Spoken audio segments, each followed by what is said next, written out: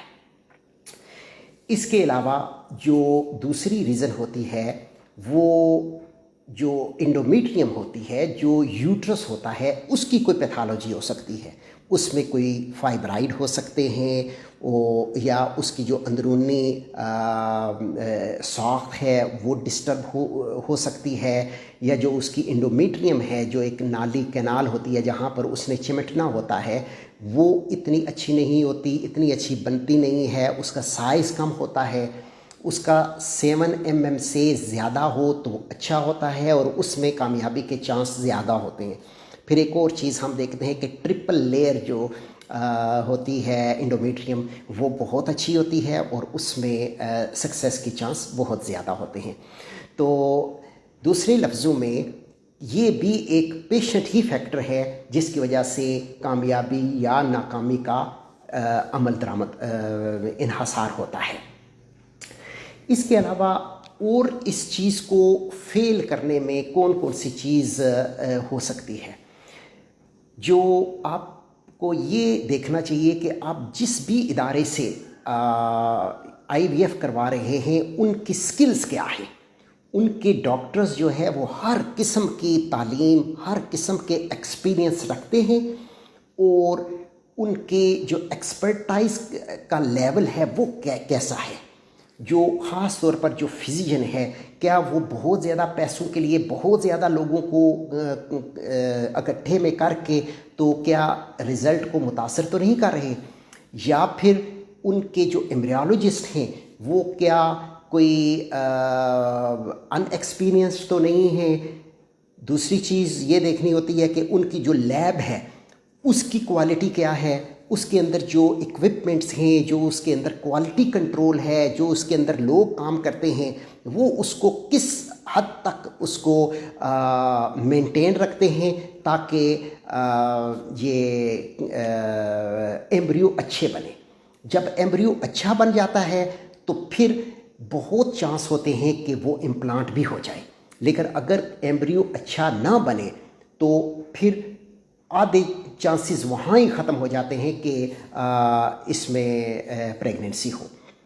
تو یہ مختلف فیکٹر ہیں کہ جس کی وجہ سے کامیابی یا ناکامی ہوتی ہے، لیکن آپ کے ہاتھ میں کوئی بھی چیز نہیں ہوتی، یعنی کہ آپ ایسا کچھ بھی نہیں کر سکتے کہ جس سے آپ کی جو سکسیس ہے وہ زیادہ ہو جائے۔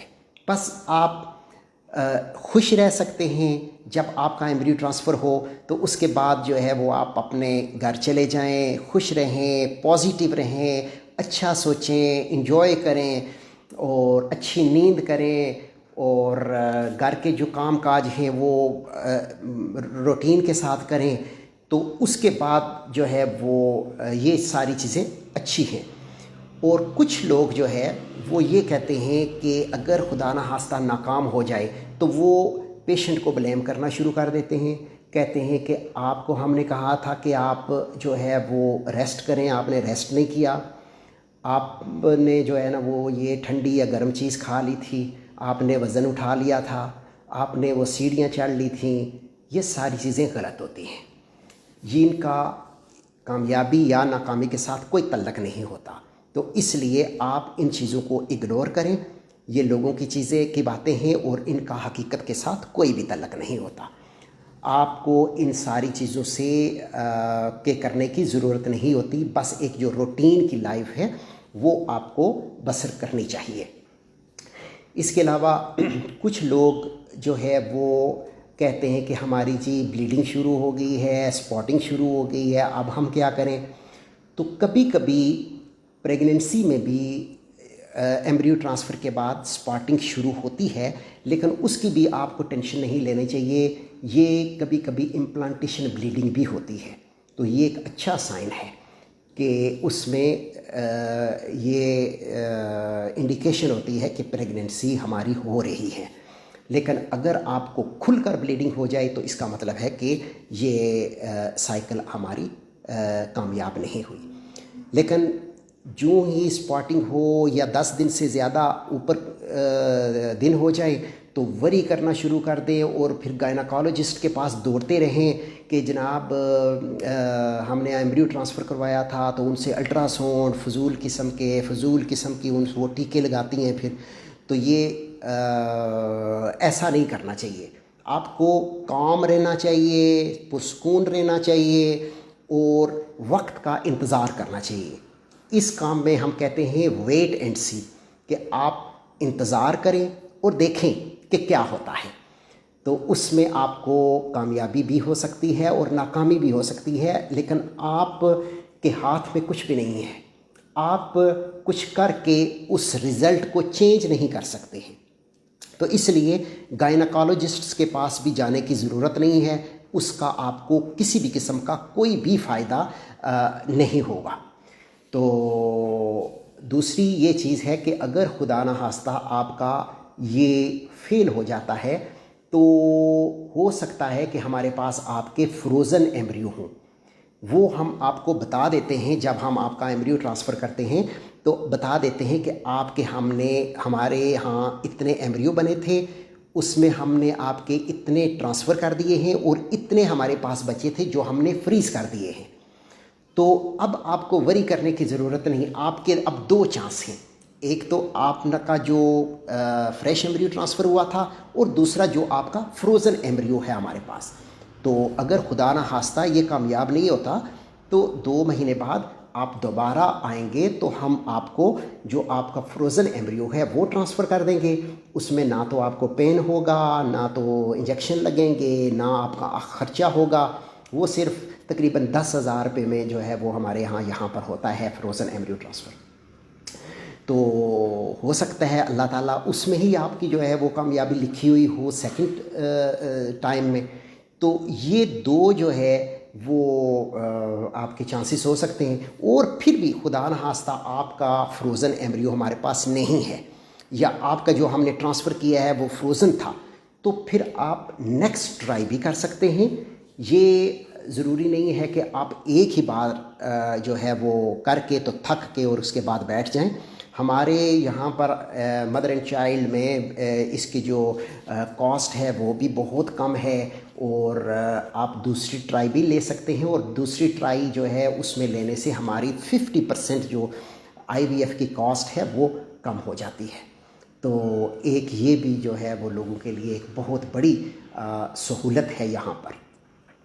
تو باقی تقریباً میں نے آپ کو ساری چیزیں بتا دی ہیں کہ ایمبریو ٹرانسفر کے بعد آپ کو کیا ایکسپیکٹیشن کرنی چاہیے اور اس کی وجہ کیا ہوتی ہے. یہ امپلانٹ یہ پریگننسی نہ ہونے کی، تو یہ بھی میں نے آپ کو بتا دیا ہے. پھر یہ بھی بتا دیا ہے کہ آپ نے کسی گائناکالوجسٹ وغیرہ کے پاس نہیں جانا اس مقصد کے لیے. جسٹ ویٹ کریں، اور پہلے جو ہے وہ تقریباً 14 دن کے بعد آپ یورین والا ٹیسٹ کریں گھر میں. اگر اس میں آ جاتا ہے پازیٹیو تو اس کا مطلب ہے کہ آپ پازیٹیو ہیں. ابھی آپ بلڈ والا جو ہے وہ ٹیسٹ کروا سکتے ہیں. اور اگر آپ کا پازیٹیو نہیں آتا، نیگیٹو آتا ہے، تو اس کا یہ مطلب نہیں کہ آپ کی پریگننسی نہیں ہے. ہو سکتا ہے کہ آپ کا وہ جو ہارمون ہے ابھی آپ کی جسم میں وہ ظاہر نہ ہوا ہو. اس کے لیے آپ 2-3 دن اور ویٹ کریں، پھر دوبارہ آپ یورین والا ٹیسٹ کریں.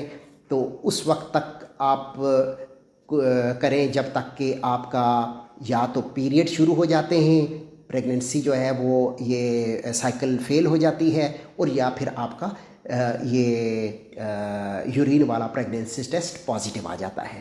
تو مجھے امید ہے کہ MRU ٹرانسفر کے بعد کی ساری چیزیں جو اس سے جڑی ہوئی تھیں وہ میں نے آپ کو بتا دی ہیں، اور میری یہ باتیں سننے کا بہت شکریہ. Thank you. خدا حافظ.